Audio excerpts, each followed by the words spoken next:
Muy buenas tardes, muy bienvenidos a esta nueva edición de Economía para Todos de este primer programa de mayo, 4 de mayo, mañana Día de la Madre, así que hoy vamos con fuerza, les recomendaremos algunos regalitos si es que no tienen todavía ninguna idea, pero verán, estaba yo comentando ahora aquí con mis compañeros, es que no ha pasado ni una semana, es que a mí me parece que ha pasado un mes desde que Sánchez nos dijo que no, que se quedaba. Que es que ya no era una cosa personal, ya no era que estaba enamorado, ni qué pena me da mi mujer, y que no, ahora ya era que la democracia estaba en peligro. ¿Y quién tiene la culpa de eso? Nada, ni la corrupción del PSOE, ni cómo me manejo yo, ni mi partido, ni nada, no, la culpa la tienen los jueces y los medios de comunicación. Bueno, muy bien, han cambiado el relato, ya, pues eso, ya... Begoña Gómez se enteró de la carta igual que de todos nosotros, o sea, es un cachondeo, ¿qué quieren que les diga?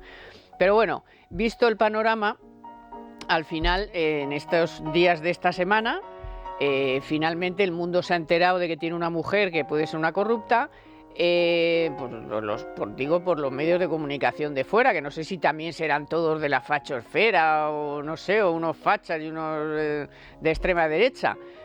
Luego, de repente, estaba el pobre tan compungido y tan mal que no fue lo que nos vendió, pues le vimos ahí en la Feria de Abril de Barcelona, dando dos entrevistas a Radio Televisión Española, a la cadena SER, en las que, por supuesto, ya ni menciona a su mujer, ni el enamoramiento, y el amor ya no cuenta, lo que cuenta es lo malos que son los medios de comunicación, y los voy a machacar, y a los jueces también. Bueno, pues todo eso tiene un impacto en la economía muy importante. Es un irresponsable absoluto. Por ahí, por el mundo, le han llamado adolescente, le han llamado rabié, que se coge rabietas, bueno, le han llamado un poco de todo, el rey de la rabieta y esas cosas.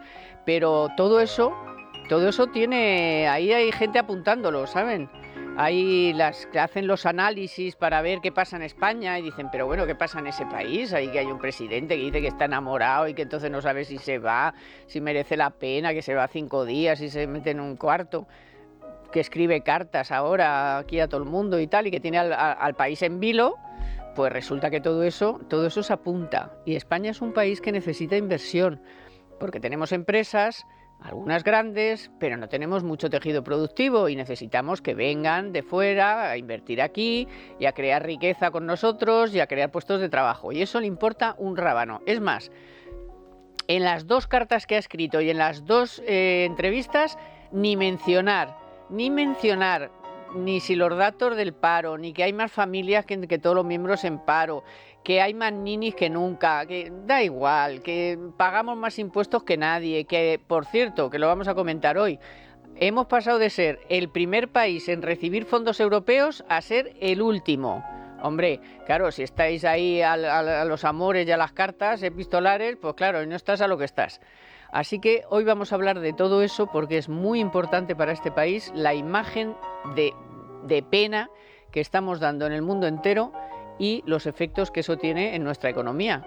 Que ya, ser el último o el peor en paro ya empieza a ser una costumbre, pero ya que seamos también los últimos en recibir fondos europeos cuando hemos estado fardando de ser los primeros, pues ya, oye, ya vamos a empezar a anotar aquí la lista de Sánchez, deja ya de jugar con los españoles y ponte a trabajar, anda, un poquito, no como dicen los sindicatos, que hay que trabajar menos, no, hay que trabajar mucho, sobre todo usted. Y hoy muy bien acompañada, como siempre, la verdad que siempre aquí yo me acompaño muy bien, de gente muy lista, muy preparada y muy informada, que es muy importante, porque pueden tener su opinión, pero basada en información. Así que Luis Fernando Quintero, muchas gracias, Fernando Carmen. Echevals, aquí yes. Los bulos los lanzan otros. Y muchos del gobierno, por cierto. Bulos, el primero que lanza bulos es él. Cierto, en las propias entrevistas que ha hecho ya ha lanzado bulos, en la carta también bulos, en la segunda carta también bulos. O sea, es alucinante. Déjame solo por... Venga, a ver... Va. ¿Quién llegó al gobierno diciendo que nunca pactaría con Bildu para luego pactar con Bildu? ¿Quién llegó al gobierno diciendo que no aprobaría una ley de amnistía, aprobando la ley de amnistía? Bueno, ¿Quién dijo que no Podemos, iba a sacar a los etarras, que no iba a entregar Pamplona, que no iba a entregar Navarra? O sea, Es que el primero que ha dado bulo es quien, por no remontarnos al coronavirus. No, claro. ¿Cuántos casos de coronavirus iba a haber? ¿1 o 2? Y, Como mucho. más recientemente, sin duda, lo de la mujer de Feijóo, que Pues más que va a haber, sí. y más que va a haber. Y, bueno, lo de pedir la dimisión de Ayuso porque estaba implicada, poco menos que viviendo, el otro día dijo no sé quién, ya no me acuerdo, que si vivía en 2 áticos ilegales.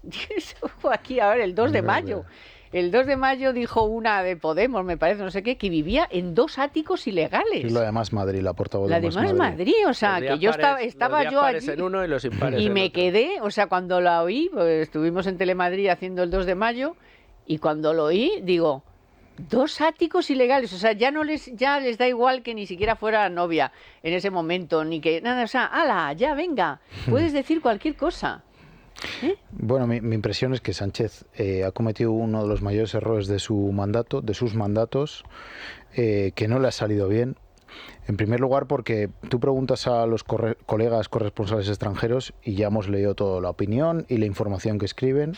Y en segundo lugar, porque tú empiezas a leer ya informes. Ya había uno la semana pasada, entre el miércoles y el domingo, ya alguna casa de estudios sacó algún informe demoledor contra España, y esta semana han llovido varios informes diciendo, bueno, pues lo que comentábamos la semana pasada en este programa. El dinero busca certidumbre, el dinero busca previsibilidad, el dinero no busca conejos de la chistera. Y yo creo que Sánchez, para un inversor extranjero, es hoy una persona menos de fiar. Y eso afecta a la marca país, eso afecta a España, y yo creo que no ha salido bien, ni internamente. Yo estuve en el 1 de mayo con algún ministro hablando y ellos están todavía sorprendidos, incluso internamente. Externamente lo estamos todos, ¿no? Por lo que ha hecho. Pero internamente no saben qué ha pasado, no saben qué va a sacar. Yo personalmente, y sé que esto no es un programa de política, pero creo que él se cogió un cabreo el miércoles brutal, que no dice nada a nadie y él sale con una cosa que, insisto, económicamente y financieramente afecta mucho a España. Porque ahora los analistas e inversores están un poco pensando, oye, en España hay un gobierno que tiene un presidente que no consulta las decisiones con su entorno y que vete tú a saber por dónde nos sale pasado mañana. Y que si le da mañana. otra, igual se va y deja ahí tirado a todo el mundo. Por cierto, la prensa amiga hablando ya del possanchismo. O sea, que hay merdea ahí, o sea, la sucesión se ha abierto. Eso quiere decir que se ha abierto el melón. La de los golpes en el pecho, Marisú se veía ya presidenta, poco menos. Óscar Puente, que anda por ahí enredando y llamando de todo a todo el mundo, y ahí está horrorizado con los bulos, con las cosas que dicen. Pero si coge tu Twitter, pero si te pasas el día insultando a la gente y largando de todo y llamando a los periódicos por nombres que me da hasta vergüenza repetirlo. La deriva más allá de la propia incertidumbre, que yo creo que simplemente quita la venda que muchos querían tener fuera de nuestras fronteras. Yo estoy harto de escuchar a muchos colegas y a gente que se mueve en entornos bruselenses decirme constantemente que vosotros no sabéis, que ahí en España sí veis todo lo que hace Sánchez, pero fuera tiene una carta de presentación extraordinaria, se le tiene como un gran líder, un líder fiable, confiable y demás. Yo creo que esa venda que muchos querían tener con este movimiento, como decía Fernando, se les ha tenido que caer fuera de nuestras fronteras. Pero es que más allá de la incertidumbre, la deriva que está tomando, digamos, su carta de presentación internacional le asocia más al Grupo de Puebla que al grupo de la OCDE, de países libres, occidentales, amigos del libre comercio y de las relaciones diplomáticas.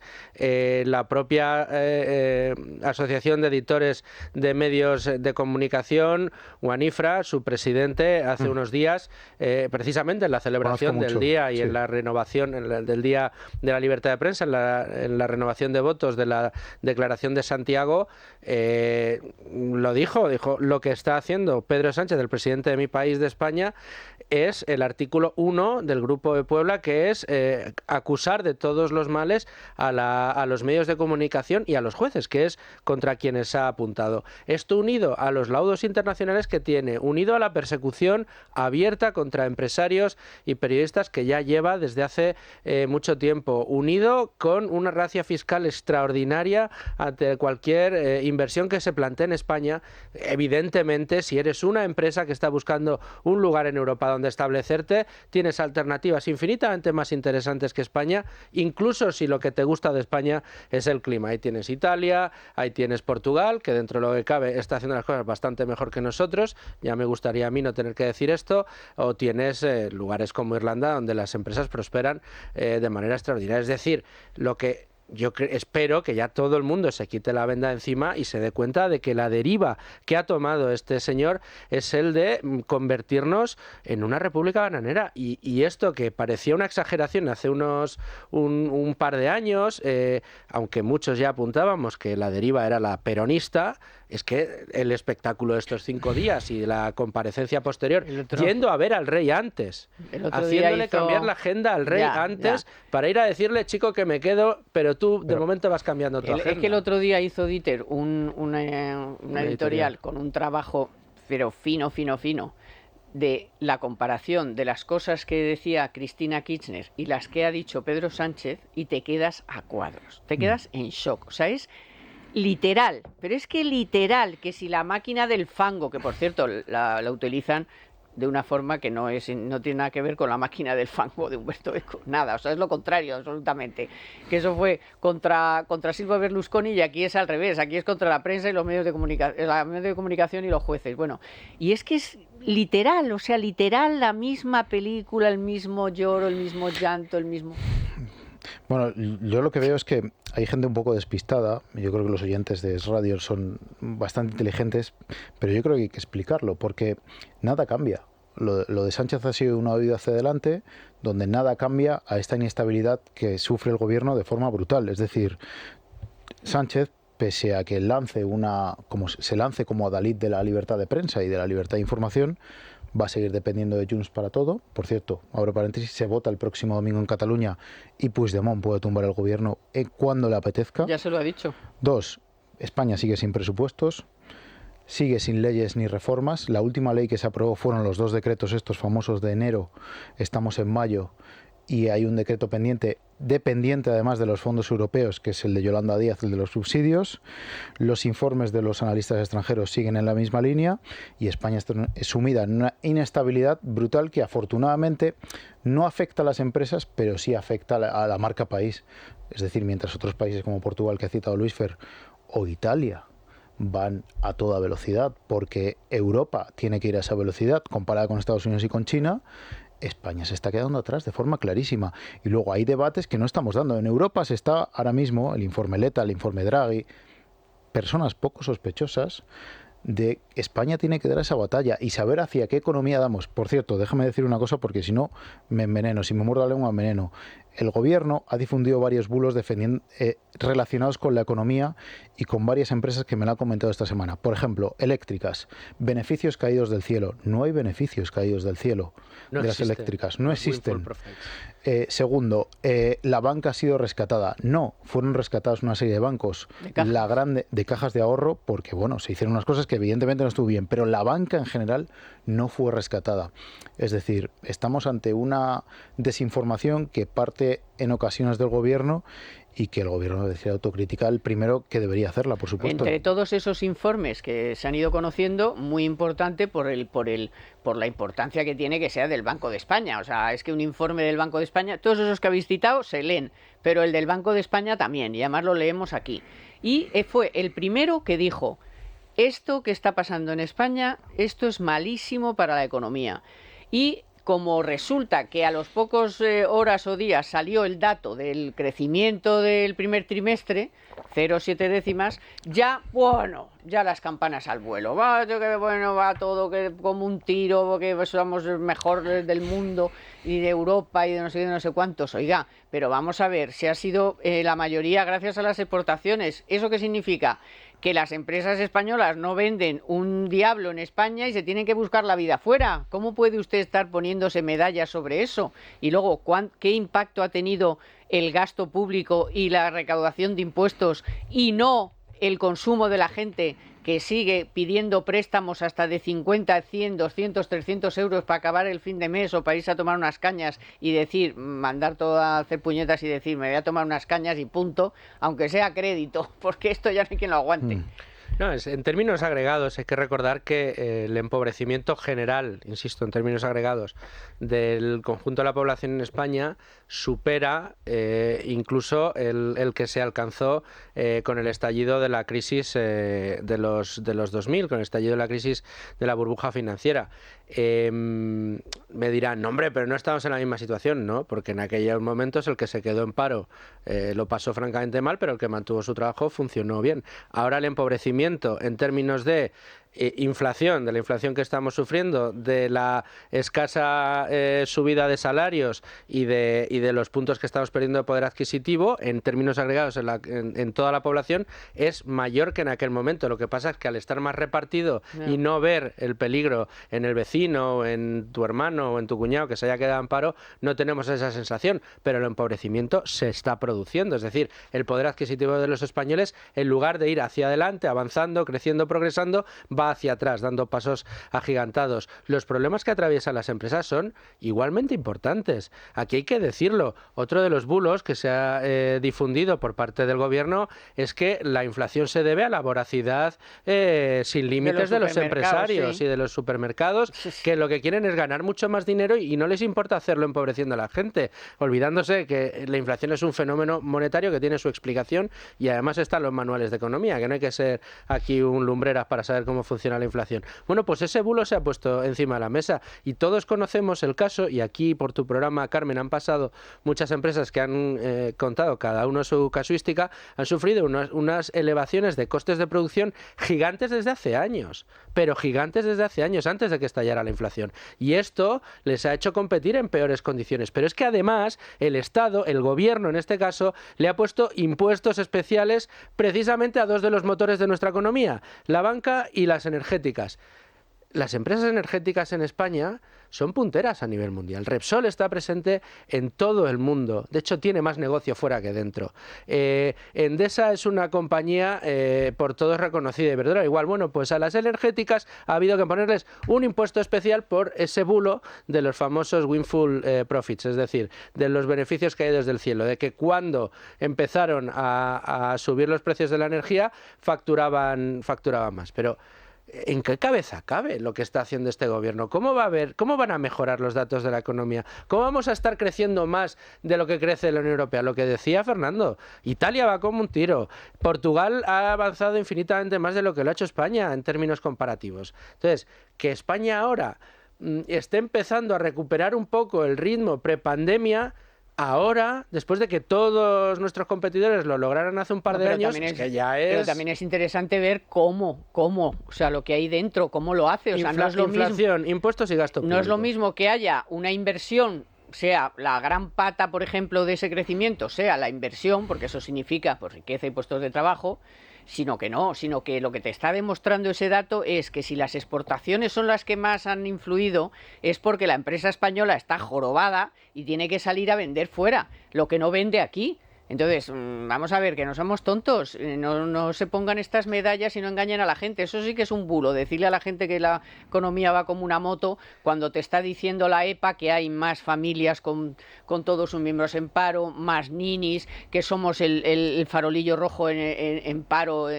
femenino, general, joven. Por favor, y con las estadísticas trufadas, con las estadísticas. Un poco de vergüenza, ¿no? Correcto. Porque es un poco fuerte. Bueno, por cierto, antes de irme a la publicidad, el Banco de España también, que es muy interesante y lo vamos a comentar ahora, habla de los impuestos encubiertos, es decir, que a todo esto a todas las subidas de impuestos que nos han hecho, hay que hablar de lo que ha supuesto la no deflactación de la tarifa del IRPF. 600 euros de media por cada hogar, pero es que 11.000 millones de recaudación. Así, claro, sacan pecho diciendo, otra vez este primer trimestre hemos recaudado un 7,5% más, que son nada menos que 60.000 millones, solo en el primer trimestre. Pero ¿y eso de dónde se creen que sale? De nuestros bolsillos y de los bolsillos de las empresas. O sea, es como, ay, mira, que ha aumentado la recaudación, qué buenos somos. Esos son qué buenos somos. Esos sí que son beneficios caídos del bolsillo. En fin, bueno, que como les decía, mañana es el Día de la Madre y bueno, pues vamos a darles algunos consejillos de parte del Corte Inglés por aportar algunas ideas, si es que no tienen ya claro qué le van a regalar. lo más importante en este mundo es la mami, la mamuchi, la madre, la mamá, lo que sea, cada uno lo llama como quiera, y cuando no la tienes, bien que la echas de menos. Así que para los que tienen la suerte de tener a su mami todavía con ellos, ya están tardando ya en pensar un regalo, y si lo tienen, fenomenal, y si no lo tienen, ¿dónde lo van a encontrar? Pues en el Corte Inglés, que tiene muchísimas ideas. Por ejemplo, para las más tecnológicas, pues todos los Apple Watch SE 2 con 20 euros de descuento, los auriculares Apple AirPods tercera generación, antes 199 y ahora 179 euros, la cámara Canon PowerShot V10 especial para vlogging, antes 475 euros y ahora 349. Y bueno, pues también, oye, a lo mejor un pequeño electrodoméstico, una cosa muy moderna, que es un cepillo y un recambio de la marca IO, que además te llevas una tarjeta regalo de 20 euros. O, por ejemplo, el IO 9S, que antes costaba 319 y ahora cuesta 199 euros. O una cosa que ahora está muy de moda, que es la plancha secador de pelo, la Revlon One Step, que cuesta 99 euros. Así que ya sabes que hay un servicio de entrega al día, en el mismo día, que te lo llevan a casa, pero que lo puedes, en 2 horas, pero también te lo pueden llevar a la hora que tú quieras. Además, siempre tienes la comodidad, como sabes, de comprar donde y como quieras, en tienda web y app del Corte Inglés. Regalar será siempre más grande y más hermoso que cualquier regalo.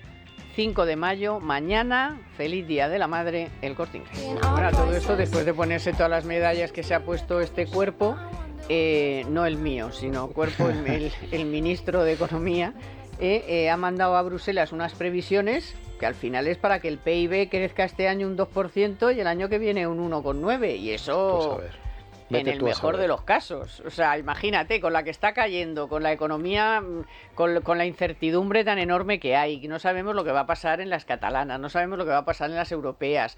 Luego viene el verano, vaya usted a saber si hay otras elecciones generales, que yo no lo descarto.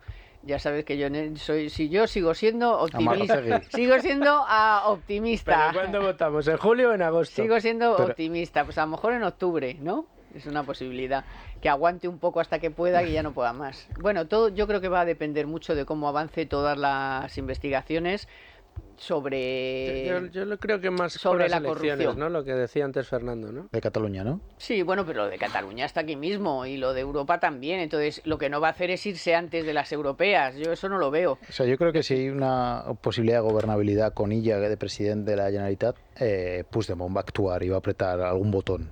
Alguna palanca va a activar, evidentemente, porque él estará fuera de foco y querrá tener foco. No, es que Puigdemont o es presidente o la arma. Eso es. O la lía. Entonces, o sea, eso está claro. Eso lo ha dicho, además lo ha dicho. Claro. Si esto es una cosa, es un sinvergüenza y un cobarde, pero lo que habla por los codos. Es verdad. O sea... Sí, y él ha dicho que va a exigir referéndum, financiación angular, etcétera. No, es el que yo 100% creo que de los impuestos, que eso es... Yo creo que el Partido Socialista está pensando en ganar, pero no gobernar, es decir, que haya una gobernabilidad diferente a la suya. Pero bueno, eso es política y no quiero entrar. Bueno, el ambiente es de gran inestabilidad, pase lo que pase, ¿no?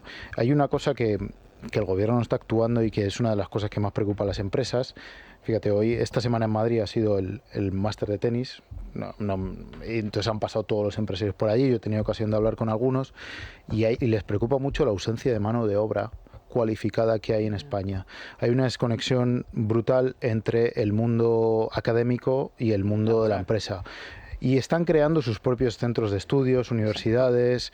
Por ejemplo, una gran multinacional como es Amazon no encuentra programadores para, en España, liderar su página web, llevar su página web, su aplicación de compra-venta de todo.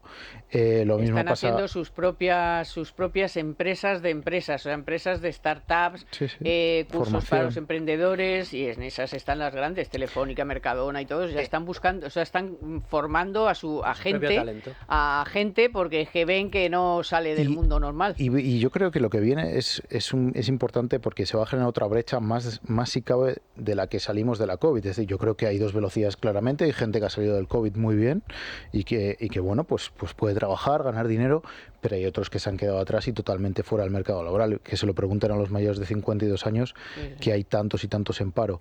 Pero yo creo que lo que viene es peor. La IA famosa en la que están una mayoría de empresas, en la que están invirtiendo pymes, lo que va a provocar es que se automaticen muchos trabajos y que gente sin formación se quede en la calle y sin posibilidad laboral. Eso que debería estar los poderes públicos y este gobierno encima diciendo, mira, tenemos que crear una FP dual en condiciones. Nuestro amigo Solz, usted que es socialdemócrata, véngase para acá y explíquenos que la FP dual forme a la gente para lo que necesitan las empresas. No están en ello. Y estos son los problemas que afectan a nuestros hijos o a nuestros nietos. Bueno, es que es lo que pasa. Ya más o menos debe andar la cosa por unos 200.000 empleos del mundo actual que se quedan vacantes en este país, mientras que aumentan los ninis y los jóvenes en paro. Y de aquí, o sea, por favor, reaccionen. Y la parte más importante, sin alternativas de formación específica o, digamos, dirigida a la búsqueda de trabajo. Yo, fíjate, tengo una posición menos crítica respecto a la IA. Yo creo que todas las revoluciones tecnológicas han acabado con algunos puestos de trabajo, pero siempre han dado espacio para que se generen otros, porque nuevos. Suelen aparecer asociadas a estas nuevas tecnologías distintas necesidades en el mercado que el mercado tiene que resolver, y esto da espacio pues para nuevas profesiones. Bueno, pues quién iba a pensar en en algo tan extendido ahora como los responsables de redes sociales en los distintos puestos de trabajo, en distintas empresas. Antes nadie pensaba en un puesto de trabajo como este. Hoy es simplemente un ejemplo, ¿no? Hay muchos. Cuando se acabaron los coches de caballos y llegaron los coches de combustión, algunos se quedaron sin trabajo, pero se reconvirtieron a mecánicos. Bueno, ¿no? el otro día vi, por ejemplo, que son cosas que dices, bueno, pues a alguien se le ha ocurrido,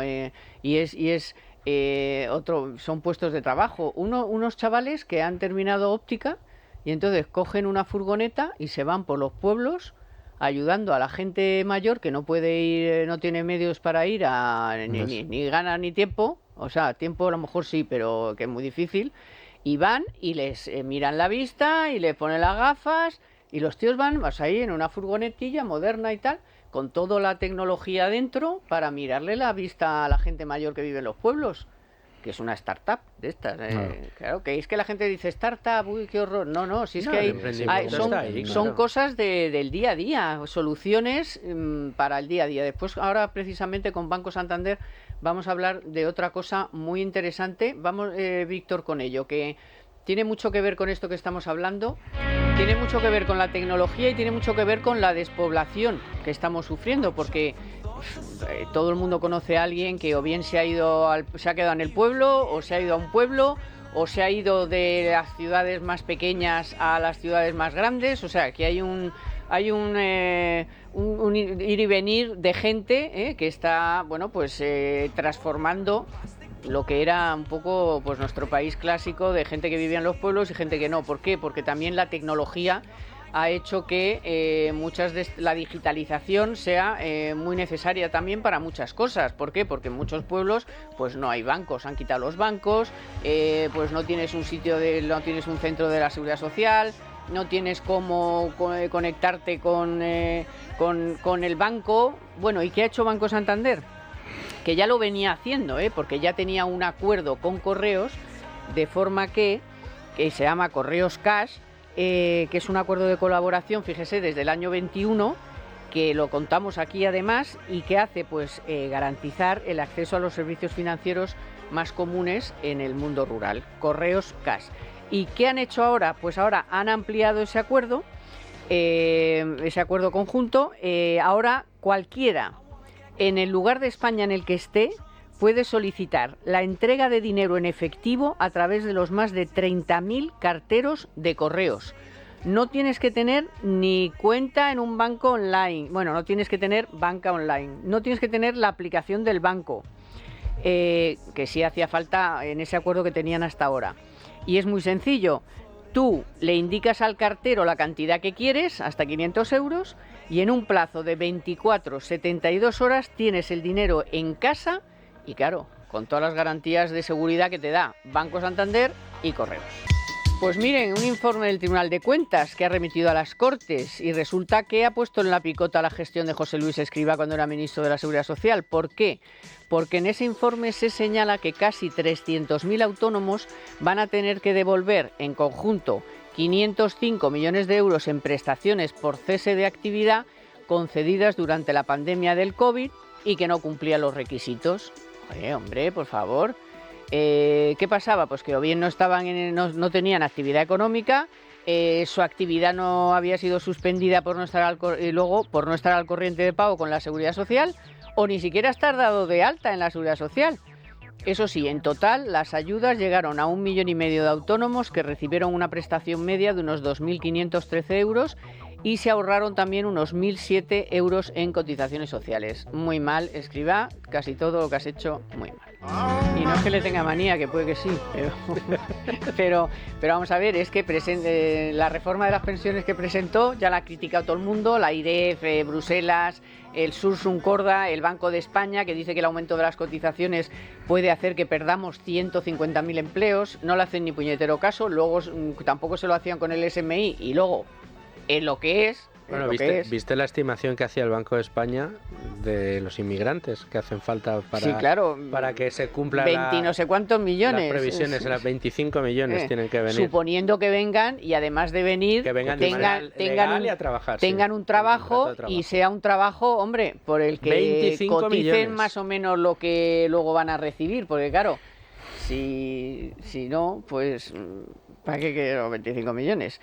Y luego OCDE y FEDEA, que también esta semana han dicho que lo de las pensiones en España es un de no creer. Y entonces nos han metido un rollo Escrivá monumental, no ha hecho lo que pensaba que había que hacer por cuestiones políticas, porque económicamente él sabe, usted sabe, señor Escrivá, que la reforma que usted había pensado podría ser buena, cuando usted pensaba y no estaba politizado y todo eso, y nos ha metido aquí un barro en las pensiones que ni ha mejorado, ni es sostenible, ni es bueno, y la gente está asustada con que no va a cobrar pensión. Si es que al final han conseguido que la gente crea que no va a cobrar pensión. No consigue ni una cosa ni la otra. O sea, el gran Domingo Soriano, quizá el que más estudiado tiene ese asunto, siempre dice tranquilos, así como con la voz que tiene el tranquilos.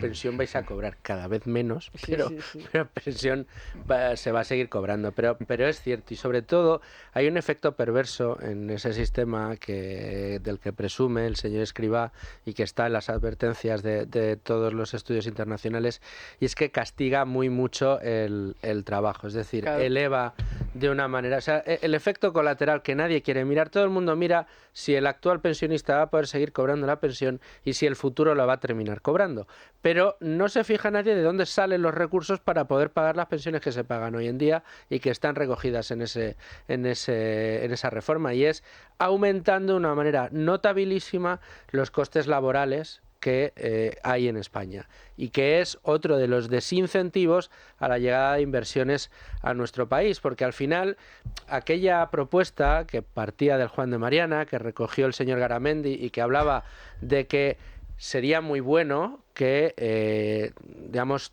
todo lo que cobra cada trabajador, incluida la cotización que por él paga la empresa, lo recibiera de forma íntegra el propio trabajador para ser consciente. Anatema. Para ser consciente. Sí, es un anatema, pero fíjate qué cosa. Que decían de esa propuesta. A mí me maravilla que haya gente que trabaja por cuenta ajena que siga diciendo que no lo quiere saber. Oiga, usted no quiere saber cuánto gana. ¿A usted no le gustaría ver en su extracto bancario lo que de verdad, lo que le quitan, lo que de verdad está pagando la empresa por usted y lo que se lleva Hacienda cada mes de lo que usted paga? Social. Claro, bueno, sí, Hacienda de la Seguridad Social, en impuestos y cotizaciones, que es una barbaridad, es prácticamente el 50%, porque siempre se saca del 50% la cotización que paga la empresa, pero si no estuviera contratado ese señor no se pagaría, es decir, también lo genera ese trabajador. Con lo cual, los costes laborales para pagar esas pensiones han crecido, y tanto han crecido que del presupuesto público tiene que salir también una partida para poder pagarlas. Es decir, está mal por todos los lados por los que se quiera mirar. Como dice Domingo, que lo dijo aquí en la última vez, dijo que encima la reforma está llena de trampas, porque las trampas de que si no las cotizaciones no llegan y entran en funcionamiento 2 bombas que ha metido ahí, por la cual, pues a subir las cotizaciones y que venga más impuestos, y o sea que es que encima está llena de trampas. Es exprimir al tejido productivo cada día más, y yo no sé dónde va a estar el límite, pero llegará un día que no se pueda exprimir. Bueno, vamos a ver, en primer lugar, cada uno en nuestras nóminas llevamos ya muchos meses pagando un plus para pagar las cotizaciones de la gente que ahora mismo está las jubilaciones de la gente que ahora mismo pues cobra una pensión. Eso apunta a Bruselas, la Comisión Europea. Si no se cumplen las cifras, no en el 2050, el próximo año se activará otro plus que se llama cláusula de salvaguarda. Por tanto, ojo que esto es inminente. Eso en primer lugar. Lo segundo, yo soy muy contundente. Aquí hay que llamar al Pacto de Toledo, convocar la comisión del Pacto de Toledo, llamar a Escrivá, que por cierto no ha dicho ni mu de esto.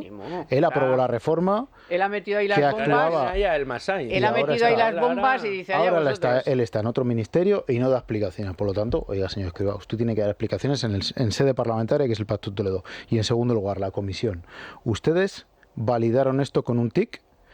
¿Y qué? ¿Ahora qué? Los españoles son los que vamos a sufrir, los que estamos trabajando, los que trabajaremos en un futuro, nuestros hijos, etcétera, etcétera. Por lo tanto, yo soy muy contundente en eso.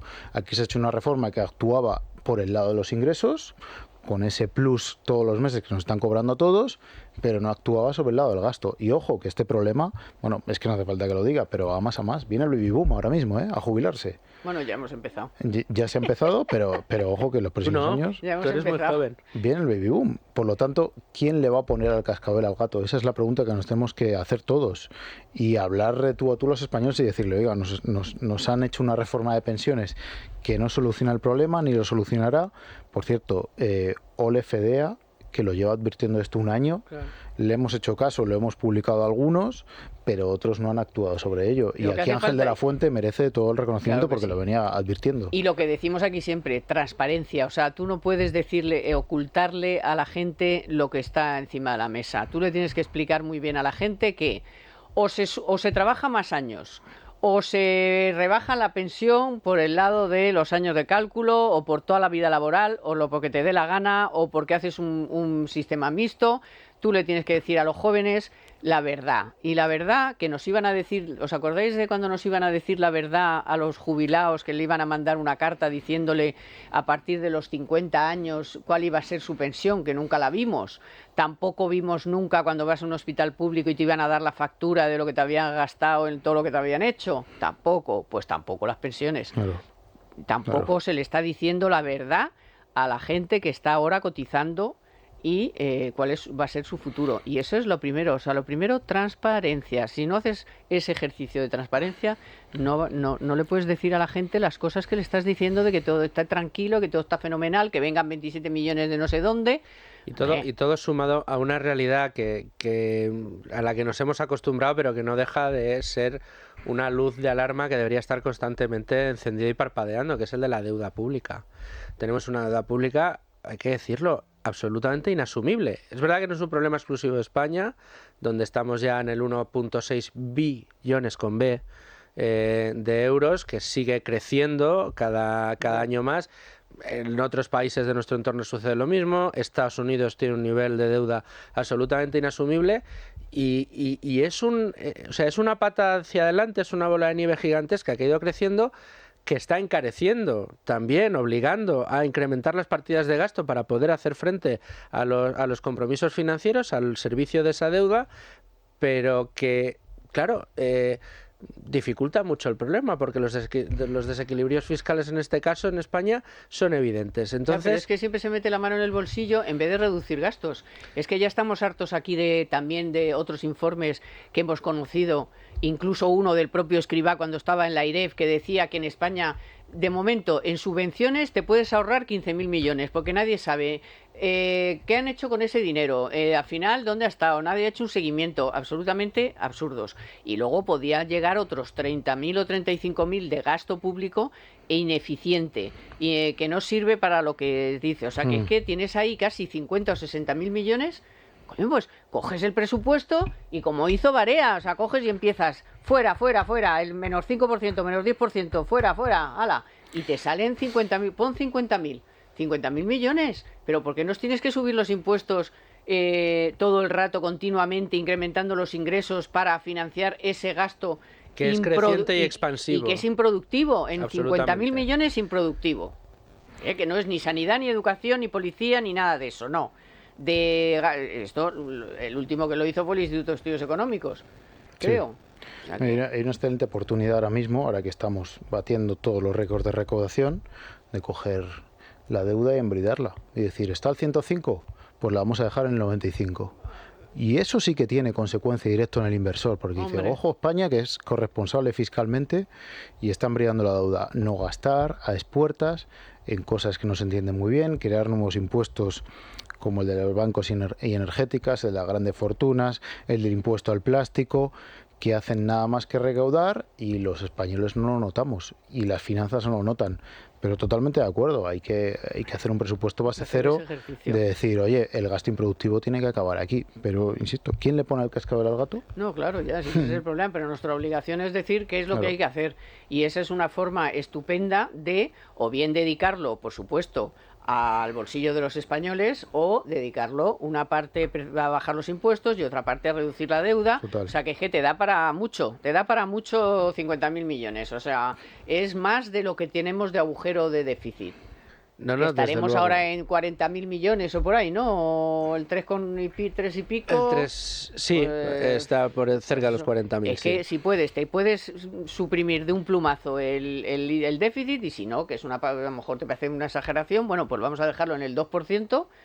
Y el resto, oye, a bajar los impuestos, a deflactar la tarifa, ayudar a la gente a llegar a fin de mes, a las empresas para que puedan subir los salarios, en fin, es que todo es yo no entiendo ahí tanto listo que hay y tanto asesor y tanta historia, si es que es el ABC de la cuestión. Total. El problema es que llevamos tantos años en esa deriva que cada día se antoja una labor más titánica. Es que incluso en el mejor de los casos, Carmen, tú imagínate que llegara, o sea, política hiperficción, ¿vale? Llega a España un Milei de la vida, ¿no? Y empieza lo que decías tú, esto se saca, el Ministro de Igualdad fuera, todos los gastos de tal, todos estos funcionarios fuera, y empieza a quitar gasto público improductivo, empieza a tratar de embridar la deuda, como dice Fernando. Pues ¿le está saliendo bien? A Milei sí, pero y es verdad que Argentina está infinitamente peor, pero país para que te salga algo bien. Pero que incluso en ese caso no sería algo inmediato y los riesgos seguirían estando ahí durante mucho tiempo, cosa que también sucede en Argentina, aunque están funcionando las cosas. O sea, quiero decir que la patada adelante lleva mucho tiempo dándose y estamos en una situación en la que los desequilibrios internacionales relacionados con la expansión monetaria están generando unos problemas enormes. La gente se lleva las manos a la cabeza porque no bajan los tipos de interés cuando iban a bajar 7 veces este año. Y era lo que estaba esperando la economía para olvidar los fantasmas de la recesión y empezar a crecer, ¿no? Que bajaran los tipos. No han bajado todavía. La bajada se esperaba en junio y ya hay muchas voces que dicen que no va a bajar en junio. Pero ¿qué es lo que sucede? ¿Qué es lo que subyace debajo? Lo comentamos aquí el otro día, que la masa monetaria sigue intacta. Es que no tiene ni siquiera una muesca en la curva. Es que se ha reducido de manera mínima al mismo tiempo que se ha seguido alimentando la bola, refinanciando a los países periféricos y estando en unos niveles de ayudas a través de los planes europeos en los que se sigue dando liquidez en el mercado. Todo eso es verdad, pero sí, si encima España, los países no hacen nada particularmente... Esto lo combinas con una deuda extraordinaria y tienes un problema de primer orden. Y otro dato que tenemos ahí, que sale a veces publicado sottovoce y nadie comenta, porque los bancos centrales están en récords históricos nunca vistos de compras de oro, pero de una manera exagerada y brutal. Estados Unidos, Europa, China están llenando los almacenes de oro de una manera, si miras las gráficas, es que se salen de la gráfica. Nunca antes se había comprado oro tan rápido y en semejantes cantidades. Pues a lo que voy es que tenemos una serie de desequilibrios que no sabemos por dónde van a salir, bueno, pero pues que debería tener una política responsable. Claro, lo que no puede ser es que, teniendo esos mimbres, tengamos un equipo de gobierno que se dedique a gastar como si no hubiera un mañana, a exprimir a la clase productiva y a cerrar la puerta a cualquier inversión en España. Es que a donde yo quiero llegar es que nos están cerrando cualquier puerta alternativa. Bueno, y a meter la mano en empresas, que esa es otra. El susto que se estarán pegando por ahí fuera de ver que un gobierno está gastando dinero de los fondos, ya se ha publicado y nadie lo ha desmentido, así que no es un bulo, porque si es un bulo, viene usted, lo desmiente y si no nos lleva a los tribunales. La SEPI ha cogido dinero de los fondos europeos para entrar en Telefónica. Entonces, ¿pero de qué me está? ¿Pero qué es esto? O sea, ¿pero cómo que el dinero de Europa no era para digitalizar la pyme, para las renovables, para no sé qué? ¿Pero que no era para comprar acciones de Telefónica? Sí. Es que yo alucino. Prepara el desembarco en Naturgy, veremos qué pasa Bueno, con esta Fernando. última operación. Sí, hay muchas, está algo, Vodafone, etcétera.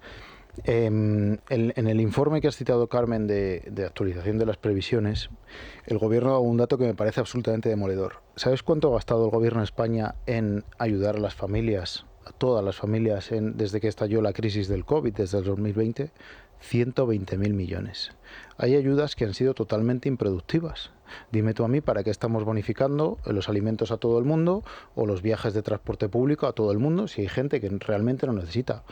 Y en su momento la gasolina. En su momento la gasolina y la crítica era correcta. Y pagando la gasolina del Yato y del Ferrari a gente que no necesita. Dígame usted a mí si de esos 120.000 millones no se pueden dedicar, no sé, 20.000 a enveredar la deuda, o a reducir el déficit, o a incluso hacer más potentes las ayudas para las familias y las empresas que lo necesitan. Es decir, sí, que los ERTE están muy bien, que vinieron muy bien a las empresas, que los rescates a algunas empresas fueron vitales para evitar el concurso de acreedores, pero ahora mismo sigue habiendo ayudas para gente que no necesita. Es decir, ¿y no ha tenido el gobierno en 4 años, o camino de 5, tiempo para revertir esas ayudas y hacerlas más focalizadas? Por supuesto, pero estamos gastando dinero, pero recursos si luego públicos no le llega el ingreso en cosas mínimo vital a improductivas. los que lo necesitan, ni les llega a los 200 el cheque El cheque, alimentos el ese. cheque. ¿Quién ha cobrado el cheque alimentos? Ni la mitad pero si de es gente. que ponen tantas trabas para poder cobrar los 200 euros que al final tienes que presentar la declaración de la renta, la tuya, la de los niños, la del te piden la del vecino de milagro, que tengas online, que tengas el CNI digital, no sé, dice 200, ande que te den, hombre. Claro. Le pido ¿Y qué te ahí resuelve? le Totalmente pido a 200 euros. a la tarjeta de crédito y ya veremos el mes que viene cómo Pero lo es que hay pago. gente que no tiene, en España, en 2024, hay gente que no tiene internet. Pues claro, Y te están imagínate el DNI Y electrónico. te están exigiendo No. eso. Es absolutamente de locos. Sin embargo, hemos estado pagando la gasolina, efectivamente, pues a gente que tiene pasta que no necesitaba, a los alimentos a gente que se puede permitir seguir comprando carne y pescado y no sé qué, no sé cuántos, y sin embargo, que hubiera estado bien, o es decir, ser un poco selectivo, hombre. Vamos a ver, no fardas de que tienes la potente Claro, máquina de claro. Hacienda que tenía, Claro. decía Escrivá. No, es que nosotros de oficio le vamos a dar el ingreso mínimo vital a 500.000 personas. Ese dato Porque es tuyo. tenemos, Sí, hombre, sí, por sí, favor, es que yo ese día lo tengo grabado, la rueda de prensa de este pavo, que dijo, se lo vamos a dar a 2,5 millones, pero de oficio, con toda la maquinaria de la administración, a 500.000. Y estamos a 5 años y todavía no le ha dado ni a 500.000, Claro. pero no era de oficio. O sea que son unos mantas. ¿Por qué? Y además también porque ese dinero lo han dedicado a otras cosas, obviamente. Bueno, ¿y qué han ido consiguiendo por el camino? Pues no hemos hablado. Interviene en el mercado inmobiliario, interviene en el negocio del alquiler. ¿Qué han conseguido? Pues Lo contaba el propio mira, Banco de España la esta misma porra. semana. Pues que en España ahora mismo el que más se empobrece de Europa, el ciudadano que más se empobrece de Europa alquilando su vivienda es un español. Han expulsado del mercado del alquiler, que era el que estaba destinado pues, a parejas jóvenes, a estudiantes, a gente que no se quería quedar en una única ciudad porque tenía mucha movilidad geográfica, a personas que no tenían esa posibilidad de dar una entrada para comprarse un piso. A toda esa gente la ha expulsado directamente del mercado del alquiler. Esa gente tiene que dedicar hasta cerca del 50% de su salario bruto anual al alquiler. Y todas las viviendas que faltan. Bueno, Dijo, bueno, sí, ¿cuántas? bueno, casi medio millón. Claro, yo ¿por qué sé, qué? dijo Porque de 50 a 500.000 viviendas. es que no era un problema. 600.000. Es que decía, 600.000. es que no era un problema de oferta. Sí, señores, es un problema de oferta y se lo están diciendo desde el sector, que me parece que la semana pasada lo hablamos porque habías además tú estado conociendo lo que había pasado en esa reunión de Sánchez con la gente del sector, que es una cosa que se le viene diciendo, que es un problema de oferta, que como están obsesionados con que hay casas vacías y que son el que tiene una casa vacía hay que meterlo en la cárcel. Insolidario. Claro, hay que meterlo en la cárcel, pues entonces, y que si te la ocupan te tienes que jorobar, y si tienes que poner un límite al alquiler, te lo pongo, pues así no, Pero, así está. bueno, El mercado el mercado de la vivienda en España está absolutamente Es la selva, la ley de la selva. en colapso. Pero vamos a ver, apliquemos el sentido común. Luis Fer, perdona que te interpele. Tú si tienes una vivienda vacía, Pero una vivienda, ¿tú crees que la vas a tener vacía? ¿O la vas a tener obtenido un rendimiento? Hombre, pues yo preferiría, ya que me claro. pagan impuestos, aunque no lo tenga, Pues me por cobran supuesto. impuestos. Es que la has comprado aunque para no la eso. tengo. Otra cosa es que dicen, mira, mi hijo tiene 16 años y cuando tenga 18 se va a ir a vivir ahí. Bueno, pues a lo mejor hay gente puntual que tiene la vivienda vacía unos meses, unos años, pero ese no es el problema central. El problema central es que no hay oferta, y no hay oferta donde se necesita, es decir, en las grandes ciudades. Claro. A mí no me viene bien que el gobierno me diga, mira, le ofrezco las viviendas de la Sareb, pero las viviendas de la Sareb están en Guadalajara, o en Cuenca, o en las... Yo quiero que me ofrezca vivienda en Campamento, en Chamartín, en la zona centro, dentro de la M30. Ese es el verdadero problema, que donde se necesita oferta no la hay. Y eso es un que problema. está haciendo el Ayuntamiento de Madrid, ¿no? Que Por ejemplo, el plan... los berrocales, Sí, eso es Ayuntamiento. bastantes viviendas. El Plan Vive de la Comunidad de Madrid, Móstoles, Alcorcón, Getafe, Fuenlabrada. Y una cosa, te vaticino una cosa, Carmen. Las 180.000 viviendas que anunció Sánchez no va a haber disponibles ni la mitad cuando acabe la legislatura y quedan 3 años. Bueno, vamos. Porque vamos, es imposible la de cumplir. mitad, bueno, de eso te lo firmo yo ahora mismo, Claro. la mitad, vamos, ni de broma. Eso es así. Bueno, y nuestros oyentes dirán, ¿y no van a hablar del BBVA y Sabadell? Sí, pero Hombre. vamos, sí, pero te quiero decir que es una operación que está en marcha y no sabemos cómo va a acabar. Aquí lo que está claro es que el BBVA quiere al Sabadell. El Sabadell no quiere tanto que le quiera al BBVA. Sí, pero ya vamos sabiendo cositas, ¿eh? Bueno, sí, pero vamos, que... Con el Sabadell nadie habló antes de lanzar la la operación. operación- Con el gobierno parece que sí que se habló algo antes de lanzar la operación. Bueno, depende de qué parte del gobierno, porque la señora Montero dijo, lo vamos a vigilar con lupa y desde y el Moncloa señor ya... Bolaños, y el señor Bolaños, ¿qué ha dicho? ¡Ay, qué maravilla! Bueno, pero eso que hay Qué dos... estupenda. Aquí ya hay el gobierno y Moncloa. Moncloa es Qué como una especie estupenda. de cosa, un ente ahí... Pagada en papel, con canje de acciones, que eso a ti te suena, Carmen.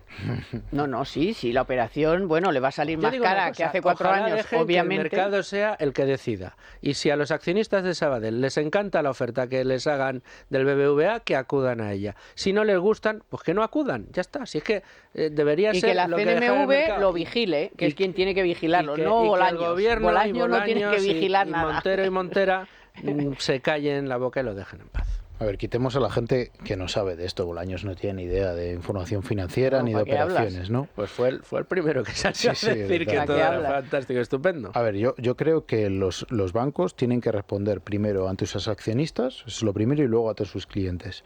Si los accionistas de Sabadell, como dice Luis Fer, están de acuerdo, adelante. Pues ya Creo está. que van a exigir más. Hombre, no, Creo que la OPA, serían perdón, tontos si la no lo operación, y eso puede abrir paso a una OPA, pues a lo mejor puede ser que tenga BBVA que opara a Santander, pero bueno, a Sabadell, ya veremos. Lo que yo sí creo es que el gobierno, y aquí a lo mejor no estoy de acuerdo, pero yo creo que es así, debe garantizar que haya la competencia que existe ahora mismo. Sabadell es un banco que en Cataluña y en muchas partes de España es esencial. Y eso sí tiene que garantizarse, que haya una competencia, que a las empresas, por cierto, Sabadell es un banco que ofrece créditos a muchas pymes, Sí, es muy de empresas.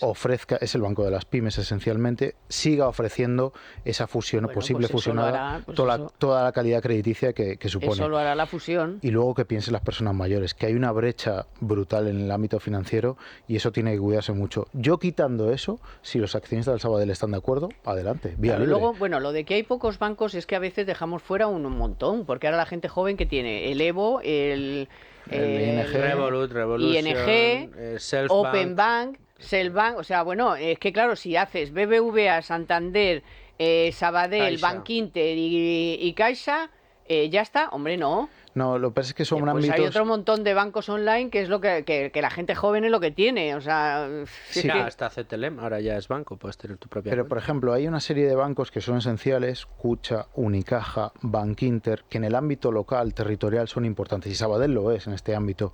Yo quiero que Sabadell o la futura fusionada siga trabajando como trabaja Sabadell. No que se dediquen a cerrar oficinas o a ofrecer menos competencia a los clientes. Yo creo que eso es importante también de mantener. Bueno, y luego Sabadell ha tenido... si me da También es tiempo, importante tener bancos grandes en España, porque al final, si no, pues además también tenemos la posibilidad, como europeos, de meter nuestro dinero en el Deutsche Bank, en una cantidad de bancos Sí, o en un francés, europeos, o en un donde te dé italiano. la gana. O sea, es que eso de ahora la competencia tiene que ser que esté en tu, sea el Santander, BBV, no sé qué, bueno, pues sí, pero hay más cosas, o sea, que no nos limitemos, lo que Sí, tienes que hacer es estoy de meter tu acuerdo, dinero pero- en un sitio mira, que el esté... el Sabadell tenía el 20% de su valor en libros, representaba el 20% de su valor en libros hace 4 años.